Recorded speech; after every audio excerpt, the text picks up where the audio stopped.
acara Pojok Pintar Manajemen hari ini. Perkenalkan, saya Nabilah Diandra yang akan memandu jalannya acara pada kesempatan ini. Pojok Pintar Manajemen adalah sebuah forum diskusi yang diinisiasi oleh PPM Manajemen sebagai bentuk kontribusi nyata dalam hal belajar dari mana saja. Awalnya, diskusi online ini dilakukan untuk mendorong individu dan perusahaan agar tetap berkarya di tengah keterbatasan akibat COVID-19 saat diberlakukan PPKM. Namun karena antusiasme halayak tetap tinggi, maka Pojok Pintar Manajemen terus digelar kepada kita, para manusia pembelajar. Pojok Pintar Manajemen seri 8 kali ini mengangkat tema First Impressions Matter, Enhancing Your Employee Onboarding. Sebelum kita masuk ke inti acara, izinkan saya untuk memperkenalkan produk PPM Manajemen yang mungkin sudah tidak asing lagi bagi Bapak Ibu sekalian. Di sini kita memiliki program pengembangan eksekutif, ada program pelatihan sertifikasi, pembelajaran Inggria, riset dan konsultansi, asesmen SDM, dan ada PPM School of Management. Selama melaksanakan kegiatan Pojok Pintar Manajemen, diharapkan Bapak Ibu dapat mengikuti aturan main di Pojok Pintar Manajemen demi kenyamanan bersama. Selama pemaparan materi, semua partisipan akan di-mute. Sesi tanya jawab akan dibuka ketika moderator mempersilahkan. Jika ingin bertanya, silakan Bapak dan Ibu bisa raise hand dengan cara klik participants, lalu klik raise hand pada aplikasi Zoom Bapak dan Ibu. Moderator akan menyebutkan penanya sesuai urutan raise hand. Dalam mengikuti sesi diskusi, partisipan diharapkan memiliki prinsip positif dan kolaboratif. Lalu partisipan dapat mengisi feedback untuk perbaikan acara ke depannya, dan materi pembicara akan kami bagikan kepada Bapak dan Ibu setelah mengisi feedback. Baik, jika kita bicara tentang onboarding, Bapak dan Ibu, kita tahu bahwa onboarding merupakan suatu sesi kegiatan yang diberikan kepada karyawan baru ketika memasuki sebuah perusahaan. Kegiatan ini kurang lebih bertujuan untuk menyambut atau welcoming para karyawan baru ini. Onboarding program pada sebuah perusahaan merupakan langkah penting dalam menyambut dan mempersiapkan karyawan baru agar dapat beradaptasi dengan lingkungan kerja dan budaya perusahaan. Melalui onboarding program, karyawan baru diberikan pemahaman mendalam mengenai visi, misi, nilai-nilai, serta prosedur kerja yang berlaku di perusahaan. Hal ini secara tidak langsung membantu karyawan baru untuk merasa lebih nyaman dan terhubung dengan perusahaan tempat mereka bekerja. Meskipun memiliki banyak manfaat, baik untuk karyawan maupun perusahaan itu sendiri, implementasi dari onboarding sendiri memang tidak mudah. Untuk menciptakan onboarding program yang sukses dan kemudian ramah juga bagi para karyawan baru, sebuah perusahaan harus memberikan dukungan penuh mulai dari top management hingga tim HR. Nah, kita akan bahas lebih detail ya Bapak Ibu ya dan mendalam mengenai topik-topik ini di sesi pemaparan dari para pembicara. Sampailah kita di acara inti Pojok Pintar Manajemen hari ini. Sudah hadir di tengah kita dua pembicara kita yang keren ini ya Bapak Ibu ya. Pembicara kita yang pertama adalah Kak Nanda Auliasari. Beliau merupakan learning consultant di PPM In-House Learning. Beliau memiliki pengalaman profesional yang terlihat dalam screen ini. Saat ini beliau menjabat sebagai learning consultant di Divisi Pembelajaran Inggria PPM Manajemen. Kananda juga memiliki sertifikasi seperti Certified Master Instructional Designer yang dikeluarkan oleh ATD Institute dan juga sertifikasi lainnya. Bidang keahlian Kananda sendiri sebagai learning designer adalah sebagai manajemen strategi transformasi dan juga memiliki pendidikan dari Magister Manajemen PPM School of Management. Selamat sore Kananda, apa kabar? Halo, selamat sore Mbak Nabila dan Bapak Ibu sekalian. Salam kenal semuanya. Oke, sekarang lagi di mana nih Kak? Posisi lagi di kantor. Ah, di Menteng ya. Ya, mungkin Bapak Ibu banyak yang lagi di jalan sepertinya ya. Mm-mm. Oke. Oke, semoga tetap semangat ya sampai di akhir sesi ini, Kananda. Terima kasih. Selanjutnya di sini juga sudah ada pembicara kita yang kedua, Bapak dan Ibu. Di sini ada Pak Andi, Kak Muhammad Andi Hakim. Beliau adalah Senior Analis Unit Center of Excellence, Divisi Human Capital PT Hutama Karya. Beliau memiliki pengalaman profesional dari um, sebagai Senior Analis Unit Center of Excellence di Divisi HC PT HK, lalu juga memiliki sertifikasi sebagai Certified Learning Manager, Certified Human Resource Manager, dan juga sertifikasi pengadaan barang dan jasa. Saat ini Kak Andi memiliki bidang keahlian di bidang SDM, Human Capital, bisnis pemasaran, dan lainnya. Kak Andi juga memiliki pendidikan dari Master of Business Administration dari Universitas Gadjah Mada dan juga S1 dari Teknik Industri Universitas Islam Indonesia, Yogyakarta. Selamat sore, Kak Andi.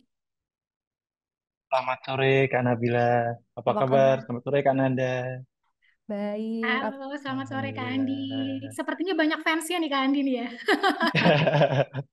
Banyak nih teman-teman juga Iya. dari Pasukan kantor ya, yang Kak ya. join juga.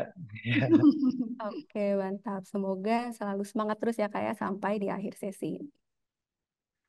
Oke, kita akan lanjutkan, Bapak dan Ibu.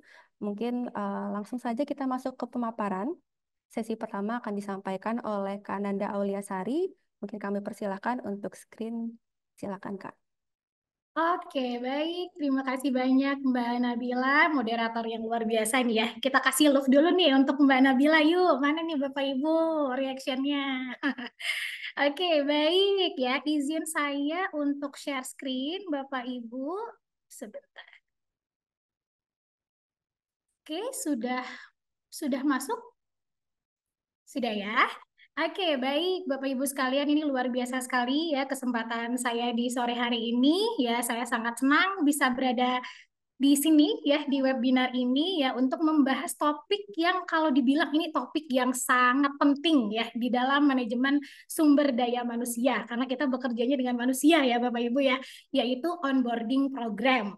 Nah, di mana kalau dilihat tadi juga sudah diperkenalkan oleh Mbak Nabila, saya seorang learning consultant ya dan juga sangat sering untuk dititahkan ya menjadi program manager ya untuk beberapa program onboarding ya di beberapa perusahaan ya.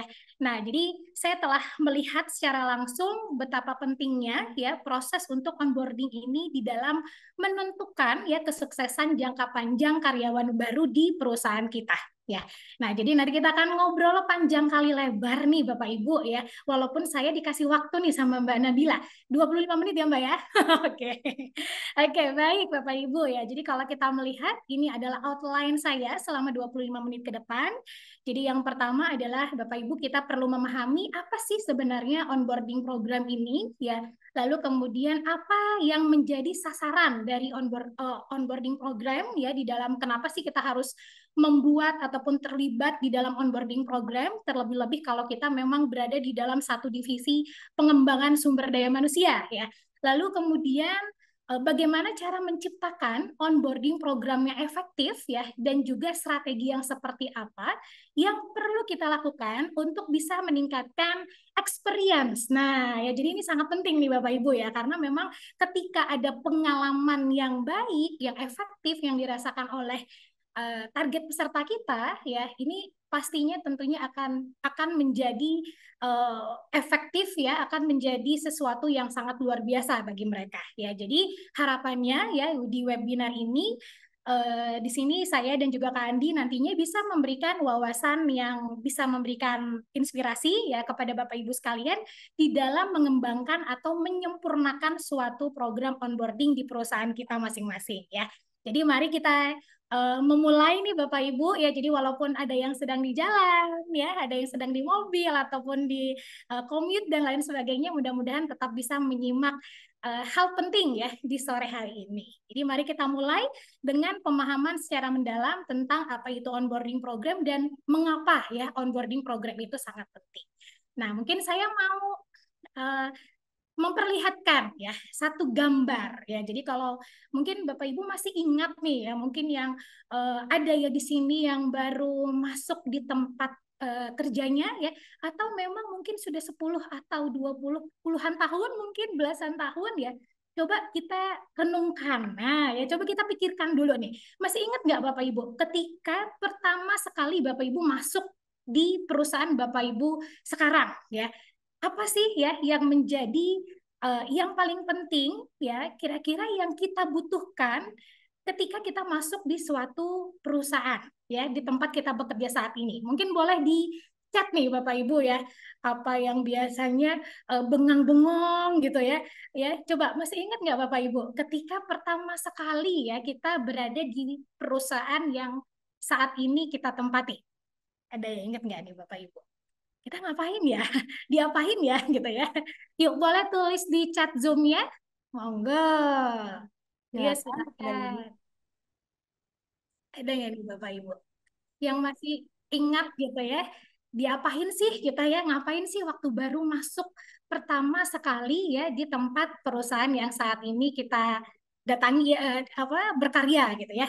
Oke, terima kasih Pak Andrian melakukan orientasi, dikelilingin ruangan ya kayak di Pelonco ya. Ya, ya ini kayak dipeloncoin ya, dikenalin gitu ya. Tanya pekerjaan ke senior, alhamdulillah berarti udah kenal langsung sama seniornya ya. Ada ordal berarti nih ya. Ya, kagum. Sorry. Lalu di-greet ya oleh HR-nya, good.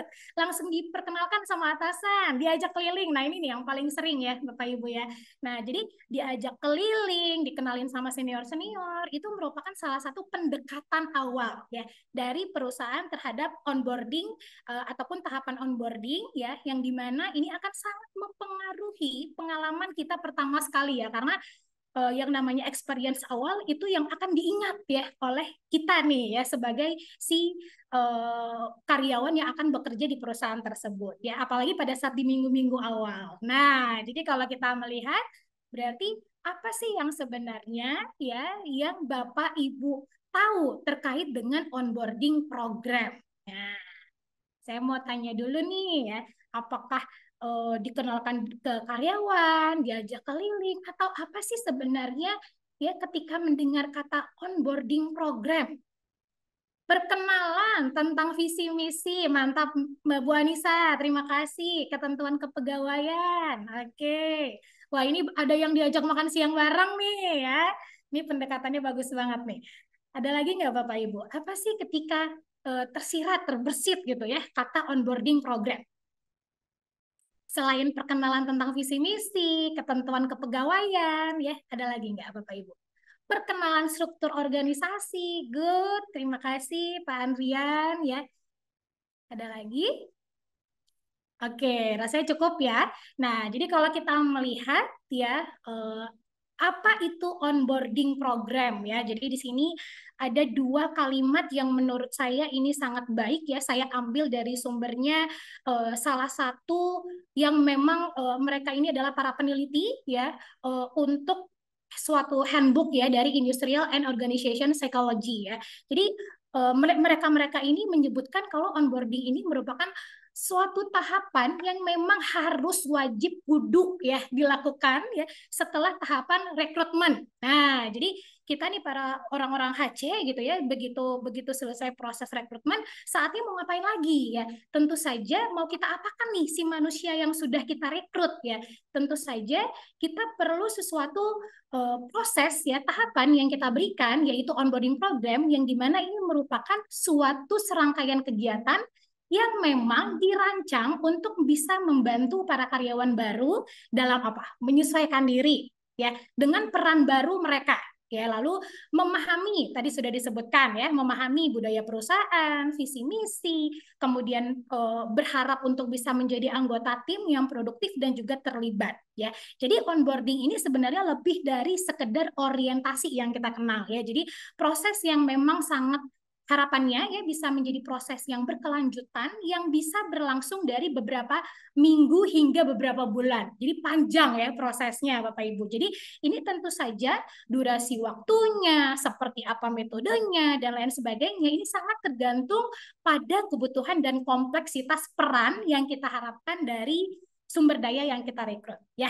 Nah, jadi oleh karena itu ini tahap yang sangat penting ya dan juga bagaimana cara untuk bisa membuat employee experience ya bisa menarik dan bisa sampai kepada mempertahankan karyawan kita ya.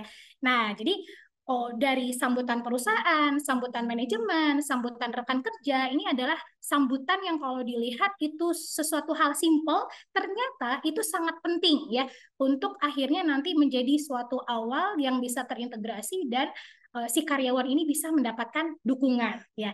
Jadi keterlibatan rekan kerja, dukungan atasan ya yang dirasakan secara positif itu sangat bisa mempengaruhi kepuasan kerja ya, keseimbangan kerja tentunya ya.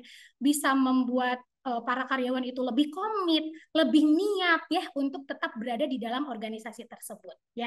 Nah, jadi jika dilihat studi-studi yang ada dari desk research ataupun literatur yang saya baca ya, ini juga sangat menunjukkan secara positif ya, tadi yang sambutan-sambutan tadi itu ya, walaupun itu hal yang sangat simple ya, tapi ternyata itu bisa menjadi hasil kerja sebagai keterlibatan dan juga komitmen di dalam organisasi ya. Nah, jadi jika dilihat ya, manfaatnya beberapa tadi sudah saya sebutkan Bapak Ibu. Di sini saya mencoba untuk membagi ke dalam Ada yang dua mau diambil? ya, ke Ada barang? dalam. Hah? Halo? Oh, oke, sepertinya terpencet ya. Oke. Nah, jadi di sini saya mau membagikan ke dalam dua pandangan ya, yaitu jika kita perlu melihat dari perspektif dari karyawan kita ya, dari karyawan yang memang sudah kita rekrut nih di dalam perusahaan. Tentu saja ini jika dilihat proses orientasi yang efektif ya, ini bisa berkontribusi pada penyelarasan yang bisa lebih cepat ya dengan budaya dan tujuan perusahaan. Ya, jadi dia juga bisa mengurangi rasa nggak aman ya. Jadi dengan dia diberikan orientasi, dia disambut hangat, ya diperkenalkan dengan berbagai macam visi misi budaya organisasi, itu akan membuat dia merasa aman ya. Jadi anxiety-nya itu berkurang Bapak Ibu ya, karena dia dipedulikan ya. Nah, jadi ibaratnya kalau misalnya kita melihat di sini, ini juga akan menjadi ataupun untuk memperkuat proses adaptasi si karyawan terhadap lingkungan kerja ya. Nah, dan secara keseluruhan akan bisa membentuk sikap ya, perilaku, pengetahuan ya yang diinginkan ataupun yang dibutuhkan. Nah, jadi karyawan-karyawan ini nantinya akan bertransisi nih Bapak Ibu ya ke peran yang baru ya, bisa lebih paham ya, lebih paham lagi dengan jelas tentang ekspektasi pekerjaannya dia nantinya gitu ya. Dan juga yang paling penting adalah bisa untuk membangun hubungan dengan rekan kerja ya. Jadi ibaratnya dia merasa feel engaged ya, karena itu yang paling penting di tahapan yang awal ya, di tahapan yang paling awal ini, dan juga merasa dihargai Bapak Ibu ya. Nah, lalu kemudian kita melihat dari perspektif organisasi ya. Nah, jadi jika dilihat tentu saja ketika perusahaan membuat suatu program onboarding yang efektif ya, tentu saja harapannya ini bisa mempertahankan karyawan baru gitu ya. Nah, jadi ketika bisa tercapai ya, tentu saja ini akan meningkatkan yang namanya produktivitas ya, produktivitas yang memadai ya, yang bisa diharapkan dalam waktu singkat ya, dan juga tingginya biaya pergantian karyawan itu bisa dikurangi. Nah, itu Bapak Ibu. Jadi dapat meretain new employee ya. Dan juga hasil penelitian yang saya baca di sini adalah terkait dengan jika dilihat adanya produktivitas karyawan yang bisa kita ukur ya dengan baik dan juga dapat meningkatkan produktivitas dari karyawan baru ya, retensi, kemudian juga terkait dengan keterlibatan dan juga kepuasan karyawan yang tentu saja ini akan mengurangi tingkat turnover kita ya Bapak Ibu ya. Jadi harapannya onboarding program ini dapat karyawan ini dapat terlibat ya dengan baik dari awal pada saat identifikasi sampai dengan selesai ya. Nah, jadi ini membuat tadi seperti yang saya sampaikan, merasa lebih engage, merasa lebih diharapkan gitu ya, merasa lebih dimiliki. Wah ya. Jadi dari sejak awal ini biasanya mereka akan cenderung lebih puas dan ujung-ujungnya akan lebih loyal ya terhadap perusahaan.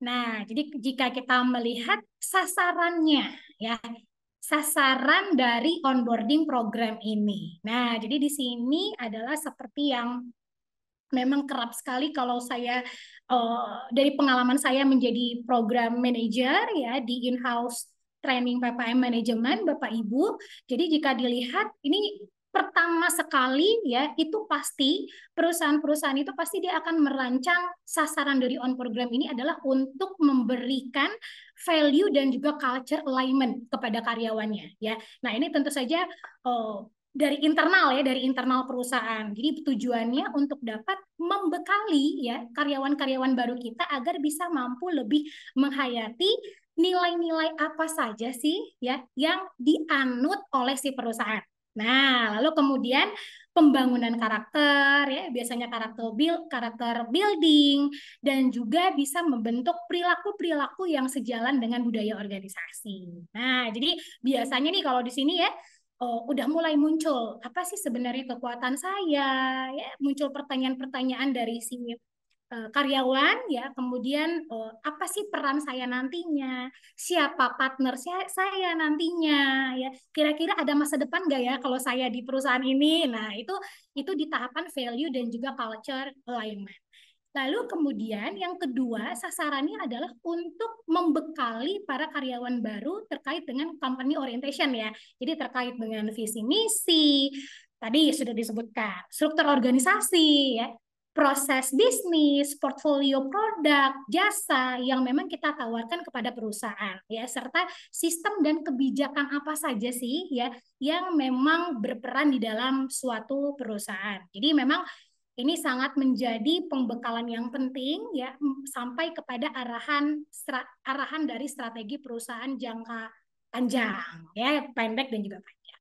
Nah, lalu kemudian yang ketiga, biasanya nih Bapak Ibu ya, untuk in-house training ya, in-house training divisi pembelajaran Inggris ya, ini biasanya masuk di tahapan yang ketiga nih Bapak Ibu, di sasaran yang ketiga, yaitu di managerial and competency development. Nah, jadi di mana ini tujuannya adalah untuk mengembangkan kompetensi-kompetensi dari karyawan baru kita nih ya, yang memang mencakup ada self management ya, personal kompetensi. Biasanya kita di sini memberikan semacam talent mapping, learning and leading with emergenetic ya, terkait dengan kepribadian, business model you ya, agar apa? Agar mereka tahu apa sih kekuatan dan potensi diri yang tadi yang sudah dia tanyakan di tahapan value dan juga culture alignment ya.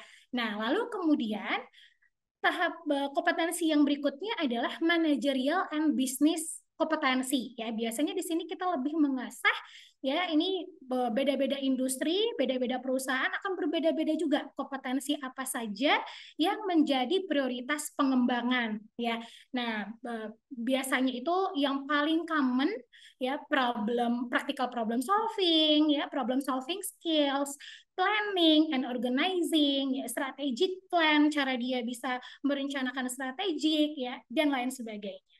Lalu yang tak kalah pentingnya, itu adalah leadership kompetensi. Tentu saja berarti kalau dilihat modul-modulnya, mereka akan diberikan gitu ya, diberikan modul yang berkaitan dengan leadership ya, kemudian self leadership. Jadi ini sangat bergantung dari level-level para peserta ataupun para karyawan ya. Coach for coach, mentoring dan lain-lain. Nah, itu termasuk di dalam bagaimana cara meningkatkan kompetensi leadership ya. Nah, lalu kemudian yang terakhir itu adalah kalau dilihat ini ada apprenticeship ya, yaitu on the job training. Biasanya kalau kita bilangnya itu orang Jawa itu bilangnya magang ya. Nah, ya. Nah, orang magang lagi ya. Jadi kalau di tahapan magang ini ya Bapak Ibu ya, ini ibaratnya memiliki tujuan ya untuk bisa memberikan kesempatan kepada para karyawan baru untuk bisa terlibat lebih dalam lagi ya terhadap proses bisnis perusahaan, dan dia sangat berinteraksi langsung dengan lingkungan di dalam organisasi ya. Jadi dia mulai nih berkontribusi di organisasi, biasanya dia membuat project ya, dia membuat project assignment yang berkaitan dengan unit kerjanya ya. Jadi dalam hal ini memang harapannya bisa terwujud ya, untuk bisa biasanya kita memberikan penugasan-penugasan proyek ya, sehingga bisa memberikan kesempatan bagi para karyawan untuk mengembangkan ide-ide barunya. Nah, ini yang paling penting ya, mengembangkan gagasan baru berdasarkan dari hasil integrasi pembelajaran ya selama onboarding program. Nah, jadi tadi tahapan sasaran yang ketiga itu kan ada manajerial dan kompetensi development ya. Biasanya disitulah training-training dan lain sebagainya ya, dimulai dari value sampai company orientation dan juga tadi pengembangan kompetensi. Jadi dia buatkan satu proyek yang terintegrasi dari hasil pembelajaran tersebut ya, dan juga nantinya akan ada penempatan. Biasanya 3 sampai 6 bulan ya di unit-unit kerja tertentu. Nah, jadi ini biar karyawan ini juga bisa memahami ya peran dia dan juga bagaimana cara unit-unit kerja tersebut bisa memberikan kesempatan kepada karyawan untuk bisa saling terintegrasi dengan lingkungan perusahaan, mengenal tantangan yang nyata ya, di dalam pengelolaan bisnis dan juga organisasi. Ya, nah, jadi jika kita melihat Bapak Ibu, ini saya akan memunculkan beberapa contoh yang biasanya nih ya kita bawakan karena ini sangat sangat bergantung dari industri ya, industri perusahaan ya dan alur perusahaannya ya, visi misi dan lain sebagainya untuk modul pembelajarannya. Jadi biasanya kita akan membagikan ke dalam 3 pengembangan ya, 3 sasaran, yaitu ada personal development seperti yang tadi saya sampaikan, biasanya lebih ada growth mindset ya, self empower mindset ya, bagaimana communicate with impact ya. Nah, ini biasanya itu di awal-awal Bapak Ibu. Materi-materi yang akan kita berikan di awal-awal sesi onboarding. Nah, lalu kemudian ada bisnis kompetensi. Ya, ini bisnis kompetensi lagi-lagi sangat berkaitan dengan industri perusahaannya. Ya, jadi apakah itu kita berikan materi becoming agile, ya, digital mindset, ya, bagaimana dia bisa memunculkan creativity, leading change, critical thinking, ya, leading business. Nah, biasanya bobot yang paling besar itu ada di dalam bisnis kompetensi. Begitu juga dengan leadership kompetensi, ya. Jadi leadership kompetensi ini tentu saja akan kita berikan materi-materi ataupun yang berkaitan gitu ya dengan unsur leadership, bagaimana cara memimpin suatu tim, supporting others ya, dan juga sampai akhirnya memberikan group project presentation ya. Nah, dari modul-modul tersebut kita juga biasanya memberikan beberapa metode pembelajaran ya. Ini sangat berkaitan dengan metode pembelajaran orang dewasa ya Bapak Ibu ya. 10%, 20%, dan juga 70%. Jadi kita di sini menganut ya, lebih kepada ingin memberikan sesuatu yang high impact learning ya Bapak Ibu ya. Nah, jadi di mana agar 10, 20, dan 70% ini dapat disasar dengan baik ya, kita memberikan adanya konseptual loading ya, biasanya ada kelas tatap muka, kita memberikan simulasi-simulasi ya, experiential learning yang memang metodenya itu lebih banyak study case ya, physically dan lain sebagainya, itu di konseptual loading. Lalu kemudian ada grup assignment ya, ada grup assignment. Nah, ini tadi ya contohnya saja misalnya membuat business innovation challenge ya, dan juga yang terakhir adalah project presentation-nya yang akan ada panelis ya, diberikan umpan balik oleh para panelis internal di dalam perusahaan ya. Nah, ini juga terkait alur pembelajarannya ya, in class training, ada business innovation challenge ya, group pitch deck ya, dan juga final project presentation ya. Nah, jika dilihat Nanda, mohon maaf, reminder waktunya sudah 2 Oke, menit lagi ya. baik, siap ya. Nah, ini kalau kita melihat nanti kita akan lebih banyak ngobrol di sesi tanya jawab ya. Ini kalau dilihat untuk program effectiveness-nya, bagaimana caranya untuk mengukur efektivitas program dari onboarding ini, tentu saja kita punya beberapa key performance indicator ya, KPI dari pencapaian produktivitas ya. Kita melihat bagaimana para karyawan ini bisa mengalami onboarding yang baik ya, lebih cenderung bertahan di dalam perusahaan ya, kemudian lebih melihat pencapaian pada salesnya, customer complaint ya, production unit, reporting error. Nah, itu semuanya kita melihat dari pencapaian productivity. Lalu kemudian retention, nih dari tadi ya saya juga sampaikan ya, ada retention karyawan, kita hitung persentasi karyawan baru ya yang tetap bekerja setelah periode tertentu. Biasanya nih kalau masa-masa honeymoon nih di 6 bulan ya Bapak Ibu ya. Nah, kita melihat nih bagaimana sih program onboarding efektif biasanya akan meningkatkan tadi retensi pada karyawan ya. Lalu kemudian peningkatan engagement employee ya, kita bisa melakukan survei keterlibatan karyawan ya, kita bisa menggunakan survei engagement ya, kemudian terkait NPS ya daripada karyawan kita, dan kemudian seberapa besar inovasi yang tercipta tentunya ya, dan kemudian yang akan kita implementasikan. Nah, lalu yang terakhir nih Bapak Ibu ya, terkait dengan strategi yang perlu kita lakukan. Jadi di sini saya dari berbagai macam literatur ya, membuat satu kata ini ibaratnya jargon ya, yang paling sering menjadi kata-kata sambutan ya dari para untuk para karyawan baru kita adalah welcome ya, welcome aboard biasanya ya. Nah, welcome ini apa sih sebenarnya Bapak Ibu? Jadi ada W-nya itu adalah welcome orientation ya. Jadi ada sesi orientasi ya untuk bisa memperkenalkan para karyawan ya di unit kerja, stakeholder dan lain sebagainya. Lalu kemudian yang E-nya adalah engage mentor ya. Jadi dibuat adanya pengaturan mentor body system ya untuk mendapatkan dukungan secara langsung agar bisa lebih meningkatkan proses positif ya untuk adaptasi. Lalu kemudian ada learn tools ya. Ini juga tools ini teknologi ya Bapak Ibu ya. Ini sangat penting, biasanya kita menggunakan suatu sistem ya, learning management system untuk simulasi, video dan lain sebagainya. Lalu kemudian C-nya itu adalah culture fit. Nah, kita merancang program pembelajaran yang terstruktur, berjenjang mulai dari pengenalan perusahaan ya sampai dengan apa sih tanggung jawab dari karyawan, dan kemudian objective setting, kita tetapkan tujuannya ya, dan ekspektasi kerja dari jangka pendek, jangka panjang ya yang akan berkaitan dengan rancangan program kita. Dan ini tentu saja bisa melibatkan para pemimpin, karyawan senior ya untuk bisa memberikan wawasan-wawasan yang berharga ya kepada para karyawan. Lalu dua yang terakhir ada M ya. Tentu saja kita perlu mengukur, nah memantau, mengevaluasi kinerja dari karyawan baru secara berkala ya, memberikan feedback yang konstruktif ya pada saat mereka mengikuti onboarding dan setelah mereka mengikuti onboarding program. Dan yang terakhir adalah expand network ya. Jadi mendorong para karyawan baru untuk bisa membangun jaringan internal ya sehingga bisa memberikan akses ke sumber daya dan berbagai macam informasi yang ada di dalam perusahaan ya. Jadi mudah-mudahan Bapak Ibu welcome aboard ini ya, ini bisa menjadi satu strategi untuk kita bisa meningkatkan pengalaman onboarding yang efektif ya. Jadi satu slide terakhir ya Bapak Ibu ya.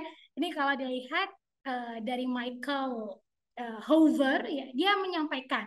Jadi bagaimana seorang karyawan itu memandang perusahaan dari segi peluang di awal ya, pada awalnya ya, tentu saja ini akan memiliki dampak yang besar ya pada berapa lama dia akan bertahan ya. Jadi mudah-mudahan kalimat ini bisa menjelaskan betapa pentingnya ya persepsi di awal karyawan pada saat dia baru mulai datang ya terkait peluang yang tersedia di perusahaan, dia dikenali dengan berbagai macam visi, misi dan lain sebagainya, itu akan sangat mempengaruhi keputusan mereka untuk tetap bekerja di perusahaan tersebut dalam jangka panjang ya.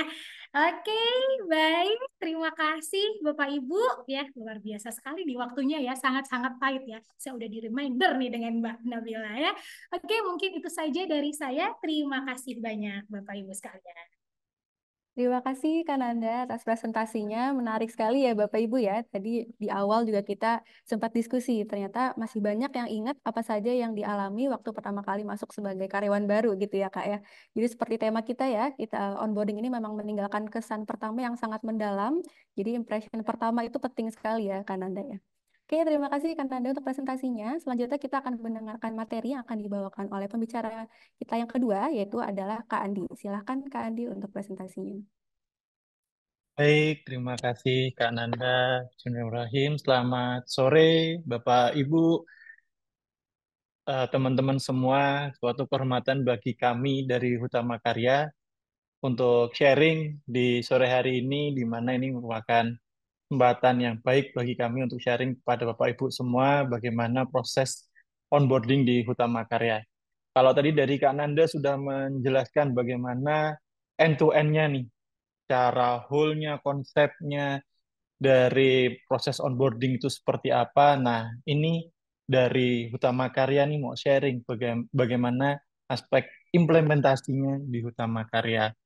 Kalau boleh nih sedikit pantun nih dari kami. Nanti mungkin Kak Nanda sama Kak Nabilah bisa dibantu cakepnya ya, yang Cakep bisa open mic ibunya. nih. Iya. Oke. Ya, Naik kereta turun di godang dia. Cakep. cakep. Keretanya lanjut sampai Tasikmalaya. Cakep. Karena karena kesan pertama begitu menggoda, yuk simak implementasinya di Hutama Karya. Mantap. Cakep Kak Cakep Andi. banget. Ya, ya. Sebagaimana Will Rogers juga pernah bilang bahwasanya you never get a second chance to make a first impression. Jadi seperti Kanada juga tadi sampaikan, onboarding ini merupakan suatu momentum yang sangat berarti di mana ini yang memberikan gambaran kepada karyawan baru ataupun teman-teman yang baru bergabung di suatu perusahaan itu untuk dapat memiliki gambaran mengenai bagaimana kondisi perusahaan itu sendiri. Nah, sore hari ini nggak banyak sih sebenarnya dari Utama Karya akan sharing. Tadi udah secara konsep udah dijelaskan Kak Nanda. Kami mau coba sharing berkaitan bagaimana di Hutama Karya ini mendevelop suatu program onboarding di Hutama Karya. Jadi kami sebutnya onboarding design dan juga onboarding delivery di Hutama Karya. Nah, kami coba memperkenalkan dulu mungkin teman-teman di sini belum banyak yang mengetahui Hutama Karya. Kalau kita bicara konstruksi di Indonesia, pasti banyak yang mengetahui itu tangga tangga kami nih, gitu. Waskita Karya atau Wijaya Karya ataupun PTPP gitu. Nah, di sini kalau bisa dibilang Hutama Karya ini suatu perusahaan yang bertransformasi. Jadi sudah bertransformasinya itu sejak dulu. Jadi Hutama Karya ini bertransformasi sebelumnya perusahaan beton dari Belanda, lalu dinasionalisasi. Kalau bahasa sekarang tuh sebutnya naturalisasi. Nah, kan kadang sekarang masih lagi hype-nya sepak bola kan, banyak pemain naturalisasi. Nah, HK ini salah satu perusahaan yang dinaturalisasi di mana menjadi salah satu perusahaan konstruksi di Indonesia dan tahun 2014 nih di Hutama Karya bertransformasi di mana bertransformasi kembali di mana Utama Karya di sini mendapat penugasan dalam pengembangan jalan tol Trans Sumatera. Nah, ini momentumnya bagaimana Utama Karya tumbuh dan berkembang. Dan dengan transformasi ini Utama Karya berubah nih visinya menjadi Indonesia Most Valuable Infrastructure Developer, di mana Utama Karya ini bukan lagi jasa konstruksi, tapi Utama Karya udah jadi pengembang konstruksi, pengembang infrastruktur di Indonesia, di mana mempunyai misi menjalankan mandat dari pemerintah dalam mengembangkan jalan tol Trans Sumatera, dan juga mengembangkan multi bisnis infrastruktur, dan juga tidak lupa mengembangkan kapasitas dan kapabilitas korporasi. Nah, ini yang menjadi fokusnya Utama Karya, di mana selain bisnis, itu juga menjadi concernnya yaitu dalam mengembangkan orang-orangnya di dalamnya nih. Jadi direktur kami di bawah direktur Human Capital dan Legal, Pak Fauzan, ini fokus juga mengembangkan bagaimana Utama Karya ini berkembang dengan juga bisnisnya juga bisa tetap terus jalan. Terus supaya kita punya kemampuan bersaingnya gitu.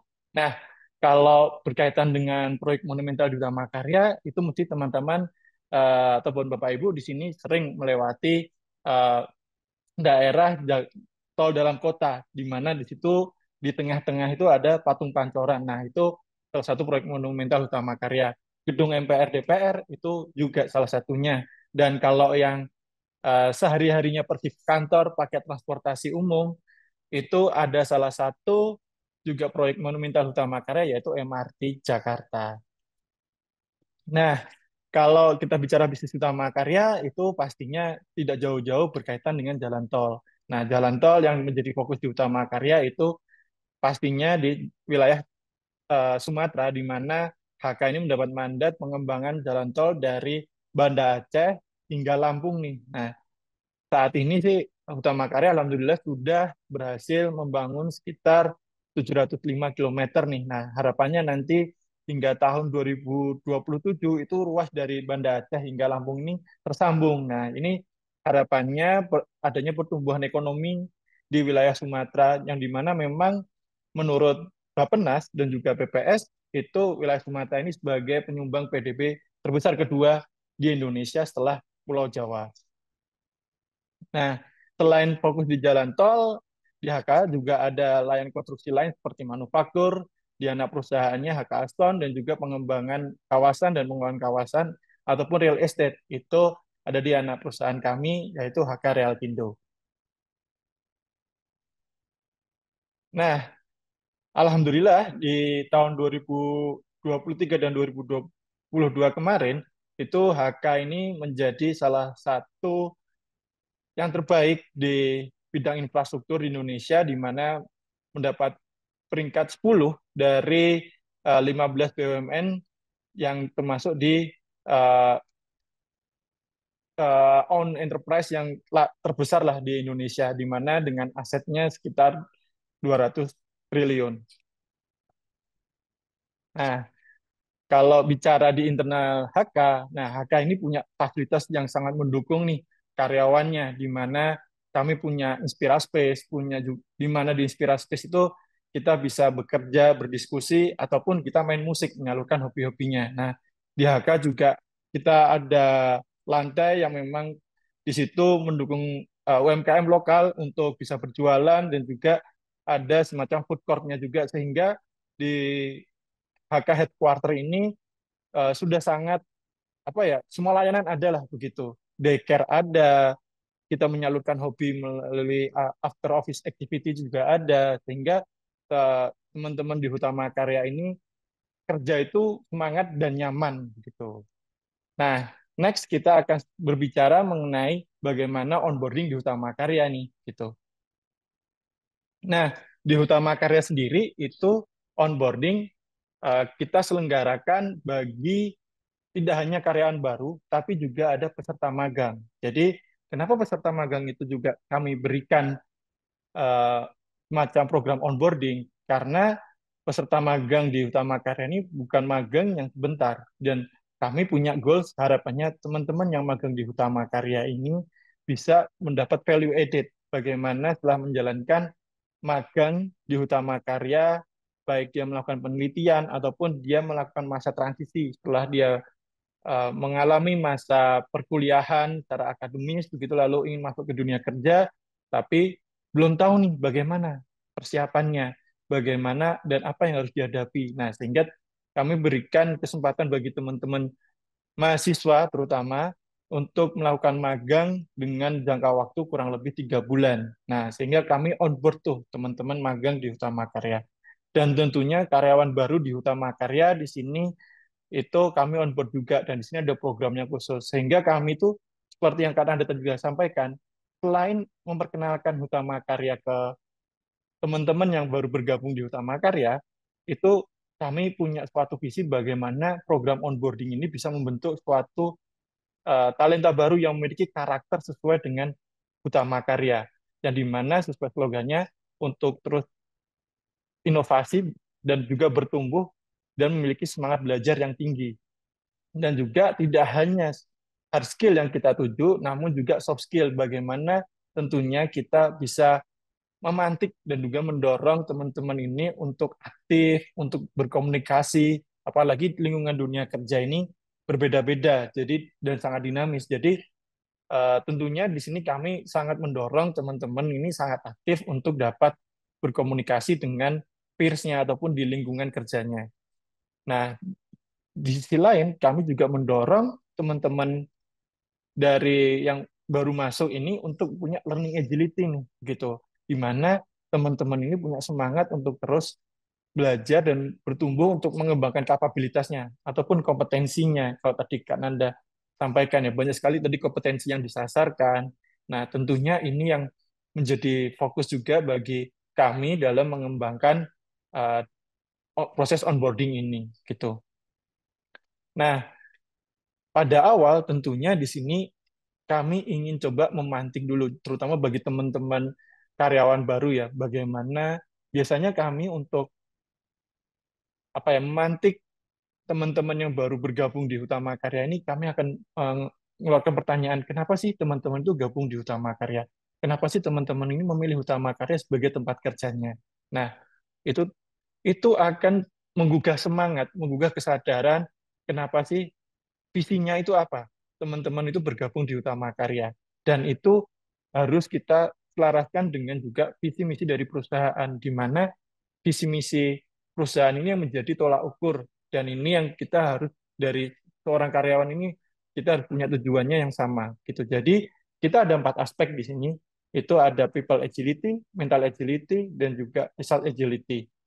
Di mana di dalamnya itu punya tujuan yang mengembangkan aspek soft skill-nya dan juga hard skill untuk bekerja ataupun berkomunikasi di dalam lingkungan kerja.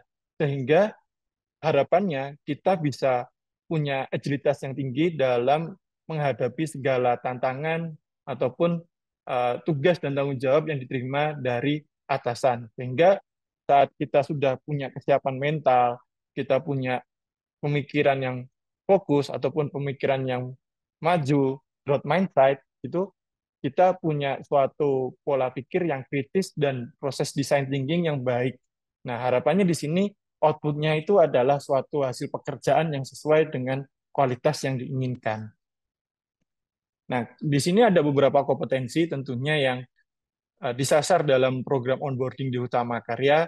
Kalau tujuannya memang di level karyawan baru itu lebih kepada self leadership atau pengembangan kepemimpinan terhadap diri sendiri, bagaimana pengembangan aspek kedisiplinan, keterbukaan, komunikasi, dan juga bisnis. Nah, tadi beberapa kali disampaikan oleh Kak Nanda, bisnis ini menjadi fokus utama dalam dalam pengembangan onboarding, sehingga dalam proses nantinya masa transisi ini itu teman-teman tidak ada lack of knowledge, jadi tidak semacam kikuk gitu atau semacam oh aku harus ngapain ya. Terkadang kan biasanya teman-teman yang baru masuk itu bingung, Mas aku harus gimana ya, Mas aku harus seperti apa, Mbak aku ada petugas apa. Nah, ini yang kami sampaikan, ini yang kami kembangkan agar teman-teman itu tidak ada roaming dulu di awal.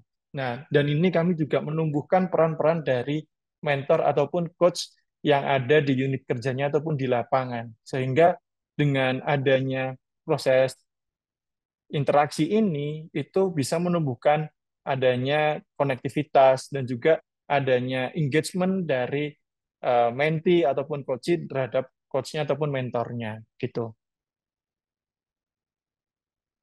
Nah, tidak lupa di sini kami juga memberikan suatu nilai yang tentunya menjadi landasan di Utama Karya itu diterapkan, yaitu core value-nya Utama Karya, akhlak. Bagaimana Kementerian BUMN mencanangkan di tahun 2020, akhlak ini menjadi landasan dari pelaksanaan proses bisnis di Hutama Karya, dan ini harus dimiliki oleh setiap insan utama. Jadi kalau karyawan di Utama Karya ini sebutnya insan utama, Kak Nanda, Kak Nabila. Jadi insan utama ini harus tiap proses itu berlandaskan akhlak. Jadi akhlak ini ada turunan perilakunya, indikator perilakunya, sehingga akhlak ini menjadi arahnya itu nanti menjadi suatu kompetensi yang bisa diinternalisasi di Hutama Karya. Dan ini harapannya segala proses bisnis, segala apapun aktivitas pekerjaan itu berlandaskan atas core value akhlak. Nah, kami juga sudah menerapkan yang namanya metode pembelajaran 10-20-70, di mana pembelajaran 10-20-70 ini, pendekatan ini dilakukan untuk menumbuhkan tadi learning agility dari setiap karyawan baru ataupun baik yang magang dan juga dari coach ataupun mentornya. Nah, self learning sendiri itu biasanya kalau di Utama Karya teman-teman itu sudah diberikan semacam tugas-tugas melalui bacaan ataupun melalui melalui platform internal yang kami sebutnya Hakademi. Ini platform yang diberikan untuk proses pembelajaran, mendukung pembelajaran secara mandiri dimanapun dan kapanpun. Lalu juga kami sediakan formal learning, di mana di sini pembelajaran yang diberikan, kami di sini sudah melibatkan SME-SME dari internal Hutama Karya. Jadi kami percaya bahwa di Hutama Karya ini sudah banyak sekali subject matter expert yang sudah pantas untuk memberikan sharing kepada teman-teman baru, sehingga proses formal learning ini juga berkaitan langsung dengan aspek social learning, di mana dengan adanya figur-figur contoh ini, harapannya teman-teman yang baru masuk ini sudah punya gambaran, oh saya ingin menjadi bapak ini. Jadi nanti gambaran karirnya sudah ada, oh saya ingin menjadi figur bapak ini. Gitu. Sehingga di proses formal learning dan social learning ini itu sangat terintegrasi. Dan juga tidak lupa adanya proses experiential learning, di mana tadi kan Anda juga sempat singgung bagaimana proses on the job training itu dilakukan agar teman-teman itu langsung deep dive terhadap tugas dan tanggung jawabnya yang dilakukan nantinya. Oke, dan di sini kami juga sangat melibatkan peran dari mentor dan coach, di mana ya di sini kami keberhasilan dari program ini tidak terlepas dari adanya coach dan juga mentor, yang memang di mana coach dan mentor ini itu membantu proses perkembangan kompetensi ataupun kapabilitas dari tiap karyawan baru ataupun yang magang. Karena salah satu faktor keberhasilannya kalau misalnya teman-teman ini merasa oh saya nggak belajar apa-apa gitu, nanti kan menjadi PR tersendiri bagi kami dalam memilih coach ataupun mentor, sehingga kami sangat berharap besar pada coach dalam mentor ini keterlibatannya. Jadi coach mentor ini itu menjadi badisnya lah, temennya gitu dalam proses belajar, tidak ada gap bagi mereka. Jadi dari coach dan mentor juga belajar dari teman-teman karyawan baru. Semisal teman-teman karyawan baru ini punya suatu inovasi saat masa perkuliahan, mereka mengembangkan aspek-aspek atau pemanfaatan teknologi di metode kerja ataupun di saat dia bekerja itu seperti apa agar proses pekerjaan lebih efisien. Nah, di sini coach dan mentor juga menerima feedback dari teman-teman mentinya ataupun coachingnya seperti itu, sehingga jadi ada proses apa ya interaksi yang baik, tidak hanya satu arah namun dua arah di sini gitu. Nah, sebagai contoh di sini ataupun sebagai ilustrasi kami ada beberapa gambaran mengenai proses onboarding di magang di Hutama Karya. Jadi di Hutama Karya sendiri itu saat ini total sudah menerima sekitar 467 peserta magang, di mana di sini tidak hanya mahasiswa, tapi juga ada dosen magang. Jadi dosen magang yang ingin melakukan penelitian di Hutama Karya itu bisa untuk magang di Hutama Karya dengan durasi tertentu nanti, dan juga bisa menjadi expert di Hutama Karya. Jadi saat nanti ada case-case tertentu, nah dosen-dosen ini juga bisa memberikan feedback dan ataupun join dalam tim project tersebut. Dan saat ini, per hari ini, masih ada 80 yang aktif. Tidak hanya di kantor pusat, tapi juga ada di lokasi proyek ataupun site-site proyek di seluruh wilayah di Indonesia. Dan ini tentunya, makanya tadi kami perlu onboarding teman-teman magang, karena kami juga tempatkan teman-teman magang ini di beberapa unit kerja, terutama di lokasi proyek. Gitu. Sehingga proses onboarding ini cukup vital dalam pengenalan kepada teman-teman magang. Nah, ini sedikit gambaran mengenai journey dari proses magang itu sendiri, di mana proses magang itu dimulai dari proses administrasi, ini ada pendaftaran, tentunya di mana teman-teman yang tertarik bagi magang itu ada surat menyurat dari pihak universitas dan pengajuan dari individu, dan juga persetujuan, lalu kita onboard. Nah, teman-teman magang ini di onboarding tidak selama seperti karyawan baru. Nah, kurang lebih di sini ada 1 sampai 3 hari di mana teman-teman akan dikenalkan pada lingkungan kerjanya, unit kerjanya, dan juga tidak lupa di sini kami membekali teman-teman magang itu juga mengenai proses bisnis di unit kerjanya itu seperti apa, sehingga teman-teman mengetahui bagaimana keterkaitan antara proses bisnis di unit kerjanya dan juga dengan unit kerja lain. Dan ini mempermudah teman-teman saat nanti menjalani penugasan magang di unit kerja. Dan yang terakhir pastinya menandatangani kontrak. Dan ini semacam ilustrasi bagaimana keseruan magang di Hutama Karya. Nah, next kami akan mengilustrasikan bagaimana kondisi desainnya ataupun delivery-nya di proses onboarding karyawan di Hutama Karya, di mana di Hutama Karya ini proses onboarding sendiri itu berjalan kurang lebih 2 minggu. Itu diisi tadi oleh expert-expert di internal Hutama Karya dan melibatkan peers-peersnya nantinya akan menjadi coach ataupun mentor, dan selanjutnya teman-teman akan menjalani on the job training. Dan dalam proses on the job training ini nantinya teman-teman akan menjalani kurang lebih selama 12 bulan, dan setiap 6 bulannya nanti akan dirotasi pada unit kerja yang berbeda. Harapannya teman-teman ini mempunyai pengalaman atau punya experience, oh ternyata di unit kerja A kondisinya seperti ini ya, di unit kerja B kondisinya seperti ini. Sehingga di sini punya 2 point of view, sehingga nantinya teman-teman ini punya pengalaman dan juga gambaran bagaimana terjadi gap dan best practice-nya. Nah, teman-teman ini juga mendapatkan tugas untuk mengerjakan suatu karya ilmiah, di mana karya ilmiah ini berupa inovasi terkait proses kerja yang mereka lakukan. Nah, saat proses onboarding, tentunya kami memperkenalkan selain tadi visi misi, bagaimana proses bisnis, kami juga memperkenalkan teman-teman pada lingkungan di Utama Karya, tidak hanya di headquarter, namun kami juga mengajak teman-teman ini kepada bagaimana lokasi di site-nya itu seperti apa, bagaimana proses dari core bisnisnya Utama Karya ini seperti apa, sehingga teman-teman ini punya gambaran bagaimana kondisi di lapangan nantinya. Next.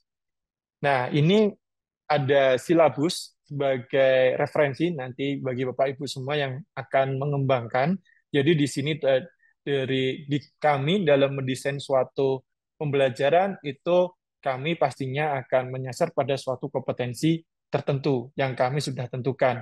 Lalu kami akan menentukan metode pembelajarannya seperti apa dan topik pembahasannya seperti apa. Tidak lupa di sini kami juga akan menentukan SME-nya itu siapa aja, sehingga harapannya SME ini sudah mempersiapkan materinya itu secara baik, dan juga nantinya itu ada proses role play yang akan dilakukan. Jadi tidak hanya satu arah ataupun diskusi, tapi ada semacam simulasi dengan untuk menggugah bagaimana proses tadi, decision thinking, critical thinking, komunikasi, tim leadership itu langsung diimplementasikan atau langsung bermain di dalam suatu simulasi tadi gitu. Dan yang terakhir itu ini semacam gambaran bagaimana situasi ataupun magang di onboarding di Hutama Karya bagi karyawan baru. Ini kami juga mengunjungi beberapa kondisi proyek, dan kami juga langsung melibatkan tidak hanya subject matter di level BOD-1 pun BOD-2, tapi juga menginvite dari level BOD. Di sini BOD juga langsung terjun untuk melakukan sharing kepada karyawan baru, di mana BOD ini punya apa ya, keinginan untuk menciptakan kader-kader utama karya ataupun insan utama karya ini sesuai dengan yang diharapkan atau insan utama karya people model study gitu. Oke, slide terakhir.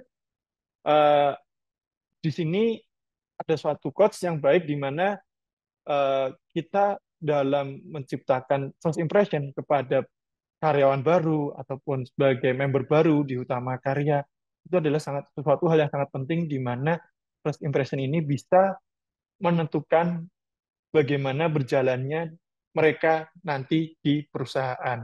Nah, kurang lebih seperti itu dari kami. Terima kasih Kak Nabila. Waktu saya kembalikan kepada Kak Nabila. Terima kasih banyak Kak Andi atas paparannya. Menarik sekali ya Bapak Ibu ya, bagaimana kita memahami Hutama Karya, sangat fokus ya ke bagian people-nya, para insan Hutama ini. Ada penyelarasan persepsi, penyelarasan tujuan gitu ya Kak ya, untuk masing-masing karyawan baru supaya selaras juga nih dengan tujuan organisasi. Sama juga tadi Kak Andi di terakhir sharing code gitu ya Bapak Ibu, menciptakan first impression untuk karyawan ini penting banget, gimana ini bisa menentukan berjalannya mereka nanti di perusahaan. Oke, Bapak Ibu, pemaparan dari kedua narasumber kita sore ini sangat menarik ya. Mungkin juga sudah banyak nih yang memiliki banyak pertanyaan. Saya akan membuka sesi Q&A.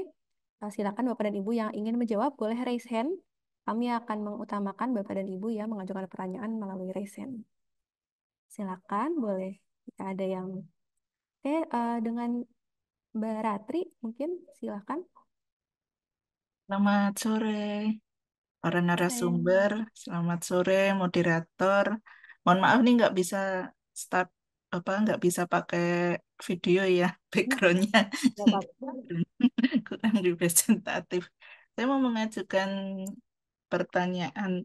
Sekarang point of view-nya saya sebagai karyawan baru, tapi berhadapan dengan manajemen yang pasif, HR-nya yang cenderung pasif.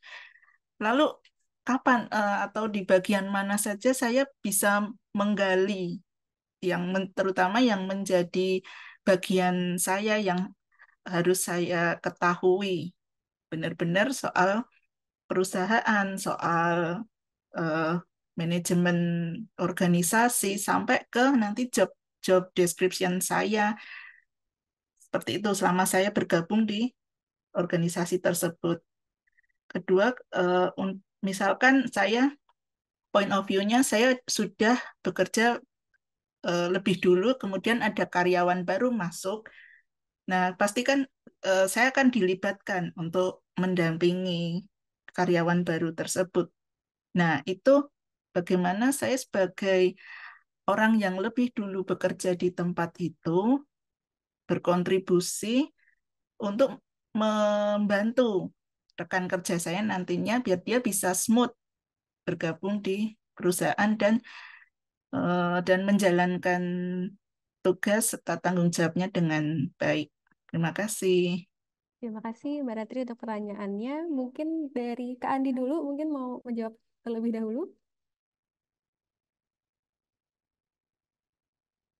Oke, nah terima kasih Kak Ratri ya tadi ya untuk pertanyaannya. Nah ini sebenarnya kami pernah mengalaminya Kak. Jadi kalau dulu jadi point of view-nya saya sebagai peserta onboarding dan saya sebagai yang mendesain onboarding nih. Jadi saya pada waktu itu apa ya? Jadi saat masuk ke Hutama Karya, loh kok onboardingnya seperti ini? Kok saya tidak mendapatkan gambaran yang jelas bagaimana proses pengenalan perusahaan, proses bisnis, ataupun job desk. Nah, ini yang saya alami. Dan karena pada waktu itu saya pernah mengalaminya saat magang di PT Inka ataupun di Krakatau Steel, ternyata pengalamannya cukup berbeda nih. Nah, sehingga di sini caranya kalau dari pengalaman saya pada waktu itu saya akan mencoba menelusuri, saya akan langsung mencari siapa coach ataupun mentor yang bisa dijadikan panutan bagi saya ataupun bisa dijadikan apa ya teman diskusi gitu. Dan itu yang penting karena tidak harus pada satu unit kerja yang sama. Ini bisa jadi unit kerja yang berbeda dan ini biasanya timbul ataupun terjadi tidak di ruang kerja. Biasanya kita saat makan siang bertemu seseorang, oh terus ngobrol, oh ternyata enak. Nah dari situlah kita bisa bicara lebih dalam mengenai perusahaan, mengenai proses Ban bisnis dan parkir ini dari situlah. macet ini sampai sono.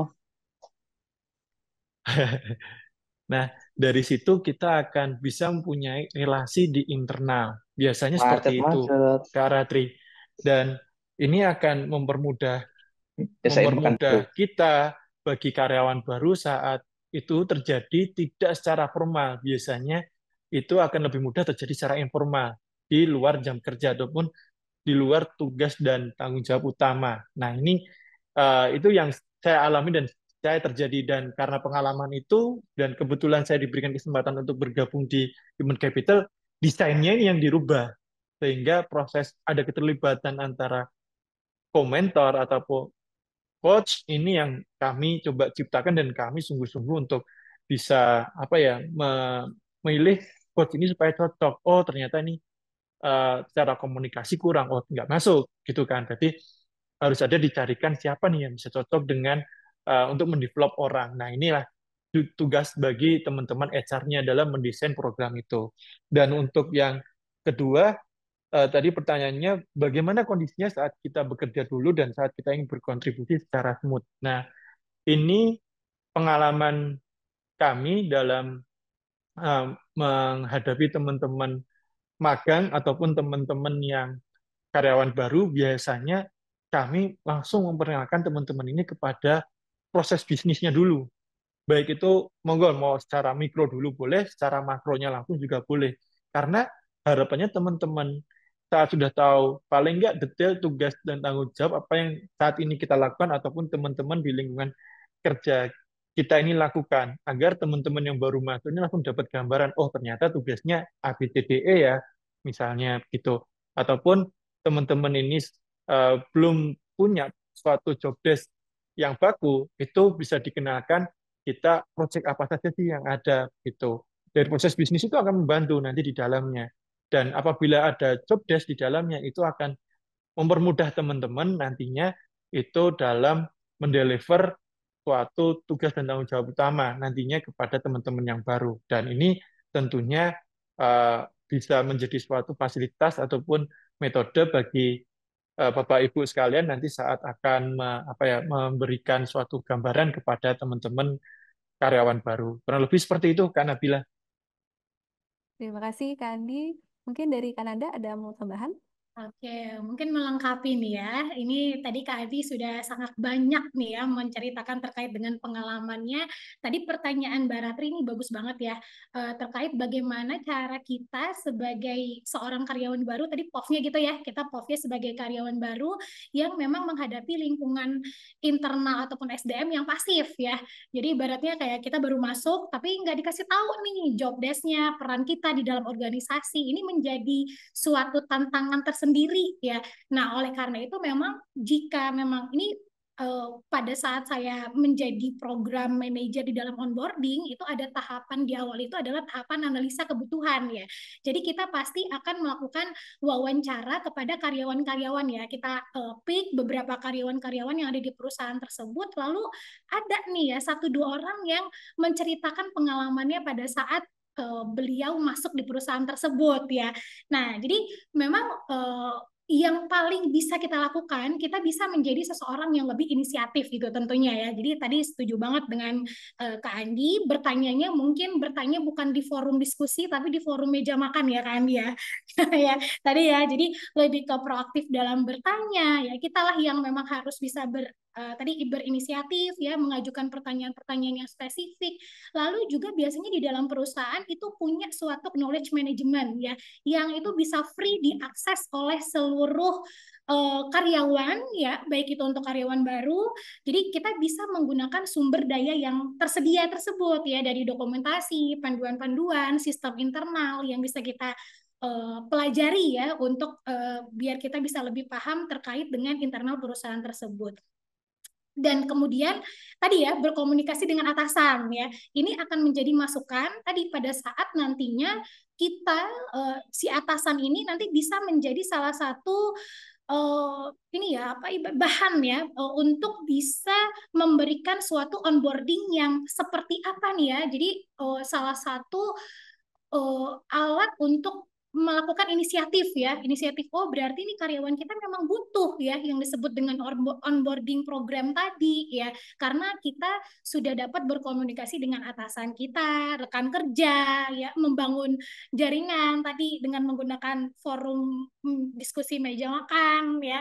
Lalu tadi sih yang paling penting itu inisiatif ya, mengambil secara tadi jangan sampai menunggu tugas untuk diberikan ya. Jadi ibaratnya jika melihat sesuatu yang bisa kita lakukan atau perbaiki, yuk coba kita sama-sama berdiskusi dengan tim kita, karena kita nggak sendirian ya. Tadi kita udah kenalan dan lain sebagainya, dan bertanggung jawab penuh atas tanggung jawab yang memang sudah dipekerjakan. Seperti itu sih. Jadi mudah-mudahan dengan mengambil langkah-langkah tadi ini bisa mengatasi ya tadi hal-hal yang dirasa kok SDM saya tuh pasif banget misalnya gitu ya. Lalu tadi pertanyaan kedua berkaitan dengan gimana saya sebagai karyawan lama ya, karyawan lama untuk bisa berkontribusi ya.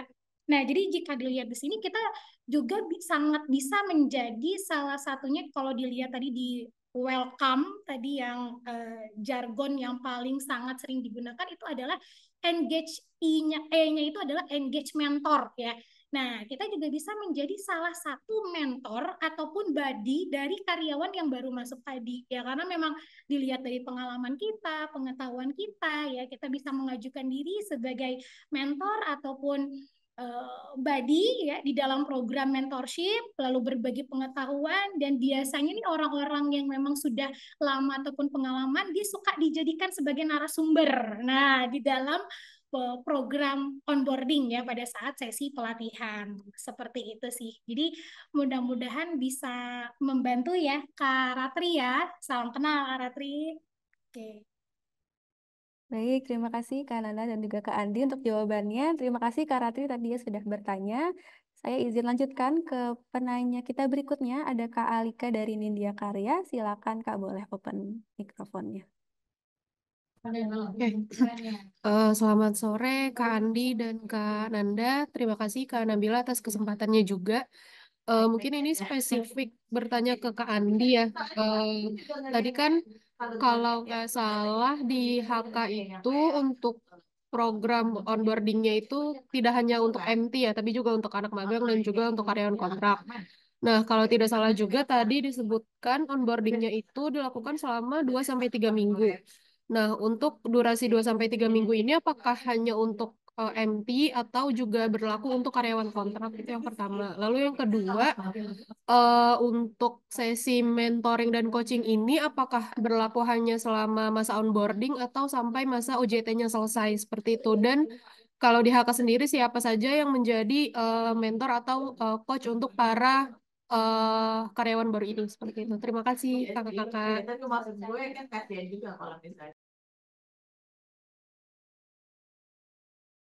Oke, silakan Kak Andi untuk jawabannya. Oke, terima kasih Kak Alika. Wah, ini sama-sama nih kalau dari namanya kayaknya Kak Alika dari Nindya Karya ini. Oh iya iya. Ya, betul Ya, Kak. oh ya, salam-salam buat teman-teman dari DNK di sana ada banyak Ya, teman-teman DNK. ya siap Andi. Ya, nah ya kalau untuk onboarding sendiri, jadi di HK memang tidak hanya buat karyawan tetap, tapi juga bagi yang magang dan juga bagi karyawan kontrak. Tapi durasinya tidak selama teman-teman yang FLP, FL kami sebutnya Future Leader. Nah di sini memang di sini memang durasinya sangat berbeda-beda. Kalau untuk magang tadi 1 hingga 3 hari, dan itu biasanya kami selenggarakan hari pertama itu online, lalu hari kedua ketiga offline, dan ini bergantung kepada masing-masing unit kerja pendekatannya seperti itu. Dan juga untuk kontrak ini juga kami kurang lebih sama seperti magang, dan beberapa onboarding itu nanti langsung dilakukan pendekatannya saat misalnya kalau di lokasinya di site, penempatannya di site itu langsung di onboarding oleh teman-teman yang di sana, dan itu durasinya kami tidak kunci dan ini menyerahkan kepada teman-teman di site begitu.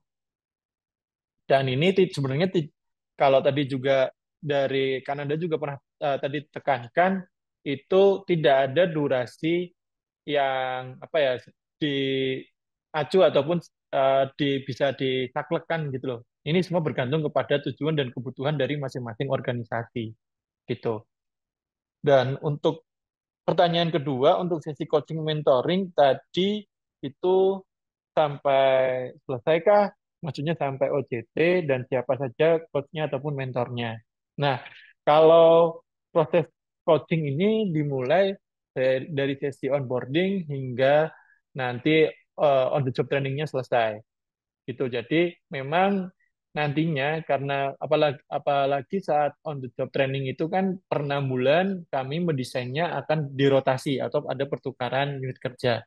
Pastinya nanti per 6 bulan ini punya coach ataupun mentor yang berbeda. Nah, ini harapannya teman-teman ini punya gambaran bagaimana perbedaan tipe leadership dari ataupun tipe komunikasi dari masing-masing coachnya ataupun mentornya.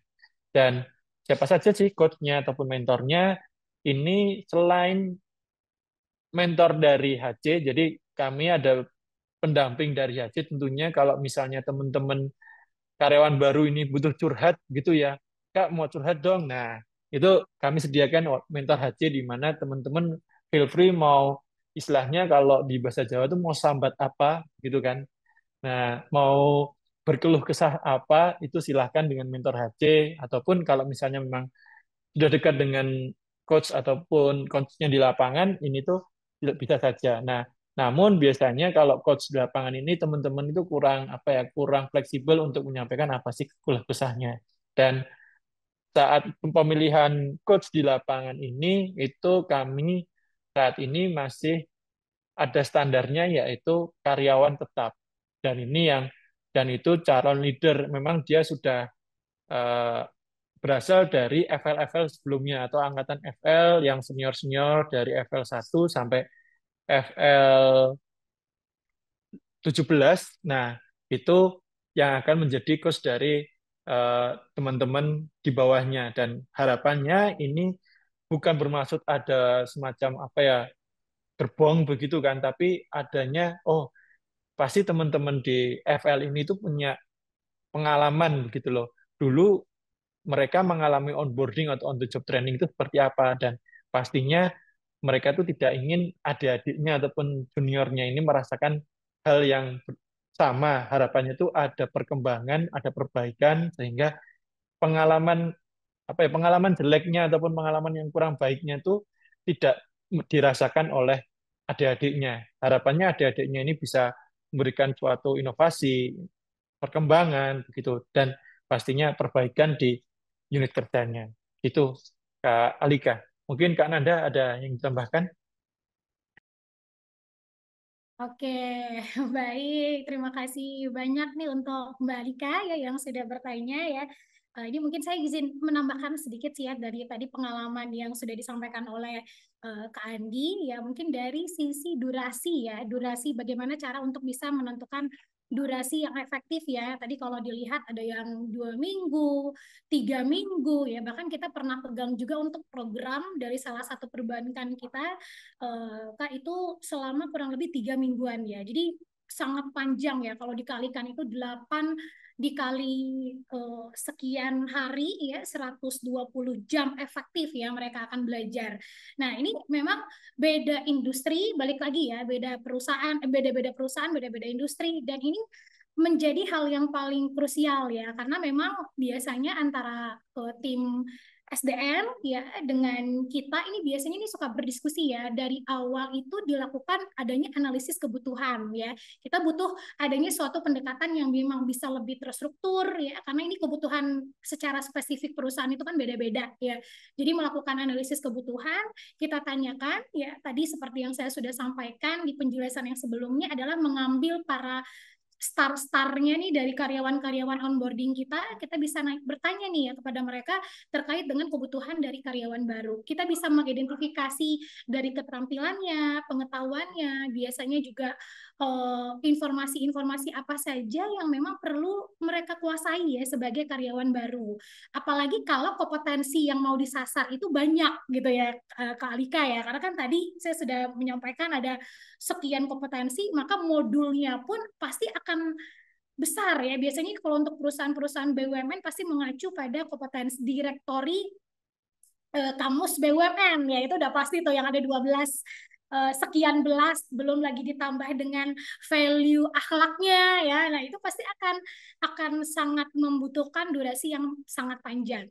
Tentu saja dengan waktu yang efektif itu juga kita perlu tadi menyirami dengan metode-metode yang kalau biasanya kan kita lihat kalau onboarding ini biasanya mereka Gen Z, Gen Alpha ya Kak ya.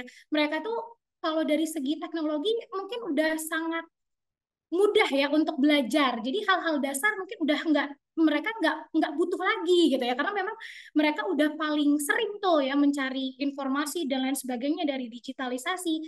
Nah, mungkin dari sekian ratus jam itu kita memberikan metode experiential learning, jadi lebih banyak membahas case ya, case, lalu kemudian latihan-latihan yang bergerak ya, main Lego dan lain sebagainya, kemudian ditarik ke dalam lesson learn pembelajaran.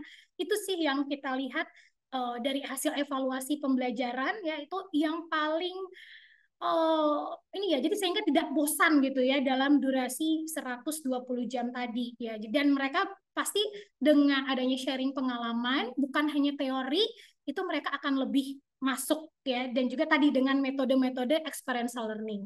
Seperti itu sih Kak Alika ya. Mudah-mudahan bisa membantu ya. Oke, terima kasih.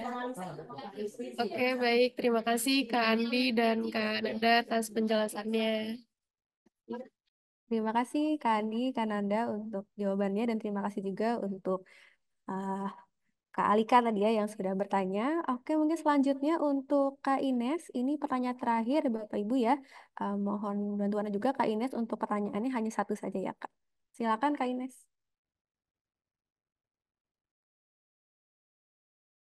Karena cuma satu, saya langsung aja. Halo, saya Ines dari Wahana. Mungkin Mas Andi atau Mbak Nanda dalam pengalamannya terkait program onboarding, kalau saya lihat tadi dari HK untuk future leader-nya bisa 1 tahun. Itu kan prosesnya cukup lama. Pada proses assignment dan proses evaluation, pasti kan ada turun, up and down-nya ya. Entah up and down dalam artian pesertanya nggak mau ngerjain, atau bisa coach-nya mental dalam artian nggak support. Jadi apalagi ini untuk karyawan baru kan pasti akan ada menghadapi hal-hal seperti itu ya. Nah, pertanyaan saya mungkin dari pengalaman yang pernah terjadi itu bagaimana caranya mengatasinya. Bisa jadi misalnya karyawannya udah dikasih tahu nih goals-nya dalam penugasan mencapai KPI, tapi ternyata project yang dikasih nggak dikerjakan, dikasihnya kerjaan yang lain, jadi nggak sesuai sasaran dari coach-nya misalnya atau dari yang memberikan tugas dan lain sebagainya. Gitu. Terima kasih. Terima kasih Kak Ines untuk pertanyaannya. Mungkin dari Kak Andi lagi Kak untuk menjawab. Oke, terima kasih Kak Ines, salam kenal dari Wahana ya. Terima kasih pertanyaannya, keren nih. Jadi kalau tadi kita udah bahas implementasinya, lalu sekarang Kak Ines ingin mengulik suksesnya itu gimana, ataupun proses evaluasi dan caranya untuk efektif nih seperti apa. Nah, eh, pastinya kita keberhasilan dari program onboarding ini itu ada keberhasilan strategi dari rekrutmen gitu. Dan kita tidak bisa berdiri sendiri. Teman-teman tadi Kak Nada juga sudah sampaikan dalam mendesain suatu program pembelajaran, terutama bagi onboarding, kita harus melihat bagaimana kebutuhannya, desainnya itu seperti apa gitu. Dan itu pastinya muncul setelah kita melakukan diskusi dengan pimpinan ataupun dengan peers kita, pengalaman kita dulu seperti apa, lalu kita lakukan perbaikan, dan ini itu kita kembangkan dan keberhasilan itu pastinya tidak bisa dari sisi HC sendiri. Ini ada keterlibatan dari coach ataupun mentor baik di lapangan ataupun di sisi HC-nya juga. Makanya di sini kalau bisa dibilang kunci kesuksesannya itu dalam proses pelaksanaan onboarding ini itu ada dari sisi coach ataupun mentor di lapangan dan juga dari sisi HC-nya dan juga bagaimana kita mendesain program ini dan juga karyawannya sendiri ataupun teman-temannya di lingkungannya. Karena apa? Seperti contoh kalau misalnya jadi di kami ini saat adanya proses pembelajaran yang dilakukan secara self learning melalui platform pembelajaran akademi itu apabila ada teman-teman yang kami selalu melakukan update gitu loh di WA group ataupun di ya forum komunikasi kepada teman-teman itu tuh apabila saat ada temennya yang ternyata oh dia belum dari 10 tugas baru ngerjain 2 tugas. Nah, ini teman-teman yang lain ini akan mendorong. Jadi lingkungannya ini yang akan mendukung temennya ini untuk tumbuh juga. Saat lingkungannya sudah tercipta suatu konektivitas ataupun engagement satu sama lain, pastinya dia akan juga apa ya secara individu ini kok aku ke belakang ya, pastinya akan terpacu. Ataupun teman-temannya yang satu kos gitu, tugasmu belum loh gitu. Nah, di sini juga ada keterlibatan dari atasannya langsung ataupun coachnya dan juga coach dari HC. Nah, coach HC ini tadi selama proses mentoring itu juga selalu mengingatkan bagaimana proses pelaksanaan tugasnya, keterisian dari absennya gitu dan juga ketepatan waktu mereka mengumpulin tugas. Nah, ini selalu di-remind sama teman-teman coach itu. Dan itu merupakan salah satu faktor vital juga sih dalam keberhasilan program ini. Itu Kak Ines. Mungkin Kak Nanda? Oke, boleh ini mungkin singkat aja ya. Tapi susah ya ngomong singkat ya ternyata ya. Ya. Jadi kalau kita lihat terima kasih nih Kak Ines dari Wahana ya untuk pertanyaannya ya. Jadi jika kita melihat tadi ya yang durasi yang cukup panjang ya, selain memang kita membuat berbagai macam metode-metode ya dari aktivitas interaktif ya, apa variasi dalam penyampaian materi dan lain sebagainya, itu adalah salah satu membuat peserta tetap engage ya. Karena motivasi itu kan memang sulit ya, apalagi sampai mencapai KPI yang ditetapkan ya. Tapi balik lagi, ini balik lagi pada saat kita menyusun onboarding ya, dan ini sangat-sangat unsurnya itu adalah fleksibilitas yang cukup tinggi ya, apalagi dengan durasi onboarding yang panjang. Tadi feedback secara berkala ya, lalu kemudian berawal dari penetapan tujuan yang jelas, terukur ya, milestone pendeknya mau apa dulu nih ya. Oke, dia mungkin bikin project di unit kerjanya, milestone panjangnya dia sampai implementasi misalnya. Jadi KPI-nya juga harus realistis gitu ya, jangan sampai terlalu mengawang-awang. Ini juga bikin bikin si peserta jadi wah ini kayaknya nggak mungkin banget deh ini saya ngelakuin, jadi demot misalnya gitu ya. Lalu kemudian kita berikan umpan balik, itu sih yang paling penting ya, secara berkala kita libatkan pemimpin, tadi ada mentor ya, buddy ya. Jadi keterlibatan sosial ataupun lingkungan dia itu memang sangat-sangat perlu ya, lingkungan yang mendukung ya, dari akses sumber daya, dukungan tim, apalagi kalau misalnya dikerjakan secara berkelompok, 3 orang, apalagi sendiri ya, itu sangat dibutuhkan ya. Jadi balik lagi adanya evaluasi dan ya peningkatan secara berkelanjutan. Jadi kalau misalnya oke kayaknya ini terlalu lama, kita ganti misalnya ya, kompetensi ini sudah cukup, kita ke next kompetensi berikutnya dengan metode yang lain. Yuk, jadi sangat-sangat agile ya. Itu dibutuhkan satu agility yang tinggi sih ya untuk bisa membuat ataupun membuat si onboarding program yang panjang ini bisa berjalan dengan efektif. Ya, seperti itu Kak Ines. Ya, terima kasih. Terima kasih Kak Terima Nanda. kasih, Mbak Mas. Kak Nanda, Kak Andi untuk pertanyaannya. Kak Ines juga terima kasih untuk pertanyaannya. Baik, Bapak dan Ibu, mohon maaf sekali untuk Bapak Ibu semua. Kami harus menutup sesi Q&A di sore ini dikarenakan waktu juga ya Bapak Ibu ya. Kami sangat apresiasi sekali nih antusiasme yang sangat tinggi di sore hari ini. Sekali lagi saya ucapkan terima kasih kepada Kak Nanda dan juga Kak Andi atas presentasi yang luar biasa dan kepada semua peserta yang sudah hadir di Zoom ini. Seru sekali Bapak Ibu ya untuk pembicaraan onboarding-nya, sangat insightful jawaban-jawaban yang diberikan oleh kedua narasumber kita dan sangat memantik pertanyaan gitu ya yang sudah diberikan oleh para audiens kita. Kepada Kak Nanda dan Kak Andi mungkin boleh memberikan closing statement untuk sore hari ini. Mungkin dimulai dari Kak Andi dulu ya. Oke, sebagai closing statement, tentunya di sini kami mengencourage kepada teman-teman ataupun Bapak Ibu semua dalam melaksanakan onboarding atau mendesain suatu onboarding ini tentunya kita harus punya landasan yang jelas ataupun landasan yang pasti bagaimana apa yang ingin kita berikan dan apa yang ingin kita sajikan kepada teman-teman yang baru. Anggaplah eh, karyawan baru ini adalah pelanggan yang ingin kita layani dan pelanggan ini harus kita layani dengan sebaik-baiknya agar harapannya teman-teman yang baru gabung ini itu bisa memberikan apa ya, potensi-potensi yang mereka miliki kepada perusahaan dan itu yang besar harapannya kita investasikan kepada teman-teman karyawan baru ini. Kurang lebih seperti itu, Kak Nabila dari saya. Baik, terima kasih Kak Andi. Jadi karyawan adalah pelanggan kita juga ya Kak ya. Baik, terima kasih untuk Kananda. Silakan Kak untuk closing statement-nya. Oke, baik ya. Terima kasih Mbak Nabila untuk kesempatannya. Ini mungkin saya mau memberikan sedikit ya closing statement. Dari tadi ngomongnya sedikit ya. Ya, jadi kalau dilihat ini onboarding program ini ibaratnya onboarding program yang baik ya, ini adalah investasi jangka panjang ya. Kalau dilihat harta yang paling berharga itu adalah kalau kita keluarga ya, tapi kalau di dalam perusahaan itu adalah karyawan Bapak Ibu ya. Jadi di mana ini ketika kita bisa menghasilkan karyawan yang bisa lebih produktif, ya terlibat dan loyal, maka lakukanlah onboarding program yang efektif ya. Jadi kita bisa menyusun dengan berbagai macam tadi metode dan lain sebagainya ya. Tidak hanya membantu karyawan baru menyesuaikan diri lebih cepat, tapi juga membangun fondasi yang kuat untuk kesuksesan mereka di masa depan ya.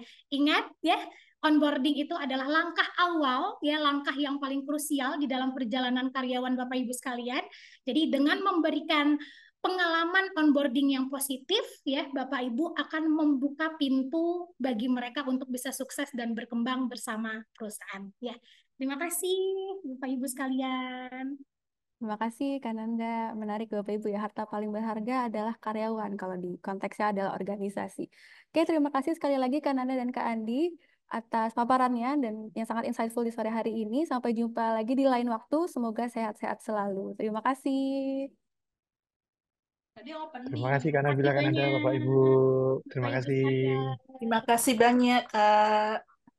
Ya. Baik, Bapak dan Ibu, dari paparan Kak Nanda dan juga Kak Andi tadi, kita sudah mendapatkan banyak insight gitu ya mengenai onboarding. Kalau dari paparan Kak Nanda tadi, kita mendapatkan insight bahwa onboarding dari kacamata penyelenggara atau pemilik proyek, seperti komponen apa saja yang penting untuk ada di dalamnya, cara mengukur atau efektivitasnya, dan juga metode welcome sebagai strategi baru ya Bapak Ibu ya. Kemudian dari Kak Andi juga kita banyak mendapatkan insight mengenai bagaimana pentingnya mengadakan onboarding untuk first impression. Kita harus menyiapkan karyawan kita untuk ready gitu ya, karena mereka akan segera bekerja di hari pertama di perusahaan baru, sehingga sangat penting untuk menyempatkan sesi onboarding dan juga menyesuaikan dengan kebutuhan organisasi sangat penting Bapak Ibu. Jadi kita juga tetap harus agile sebagai organisasi untuk terus dapat memonitor, mengevaluasi, dan memperbaharui sistem onboarding kita. Semoga poin-poin pada sore ini bermanfaat dan bisa memantik semangat pantang berhenti berkarya agar terus menyala dan seluruh hal baik yang sudah terjalin akan terus berkembang. Sebelum saya menutup sesi menyenangkan di sore ini, izinkan saya menyampaikan informasi mengenai produk terbaru dari Divisi Pembelajaran Inggria PPM Manajemen, Bapak dan Ibu. Inggria dengan bangga memperkenalkan produk terbaru kami, yaitu Professional Capabilities Development. Jadi program ini mencakup 7 kompetensi utama dalam manajemen bisnis yang dianggap vital untuk kesuksesan dalam mengelola bisnis modern. Kompetensi-kompetensi ini meliputi berbagai aspek penting seperti bisnis strategi, finance, digital transformation, dan lainnya. Pelatihan ini terbuka untuk semua level dalam organisasi, mulai dari supervisor, kepala divisi, GM atau VP, hingga anggota BOD. Kami juga menyediakan opsi pelatihan yang dapat disesuaikan dengan kebutuhan spesifik di berbagai level. Bagi Bapak Ibu yang ingin mengetahui lebih lanjut, silahkan boleh di-screenshot slide ini dan scan barcode yang terdapat pada layar. Untuk meningkatkan kualitas penyelenggaraan acara, kami meminta kesediaan Bapak dan Ibu untuk mengisi feedback yang sudah kami siapkan. Bapak dan Ibu bisa memindai QR code yang ada di layar atau klik link feedback yang akan kami kirimkan melalui chat Zoom. Feedback yang Bapak Ibu berikan merupakan masukan untuk meningkatkan kualitas acara kami. Harap Bapak Ibu dapat menggunakan email aktif karena kami juga akan mengirimkan materi yang hari ini sudah disampaikan ke email Bapak dan Ibu sekalian. Selain itu, Bapak dan Ibu juga bisa join menjadi member PPM Community. Bapak Ibu bisa langsung klik link yang ada di chat room ini. Jangan lupa juga untuk follow media sosialnya PPM Manajemen, ada Instagram, Facebook, YouTube, dan juga LinkedIn. Bapak dan Ibu, tidak terasa sudah kurang lebih 2 jam acara ini berlangsung. Kami mengucapkan terima kasih atas keterlibatan berbagai pihak yang mendukung terselenggaranya acara hari ini, terutama pada Bapak dan Ibu sekalian yang bersedia meluangkan waktu untuk mengikuti kegiatan di sore hari ini. Mohon maaf jika terdapat salah kata dalam memandu acara kali ini. Saya Nabilah Diandra, pamit undur diri. Sampai jumpa di kegiatan PPM Manajemen selanjutnya. Salam sehat untuk kita semua.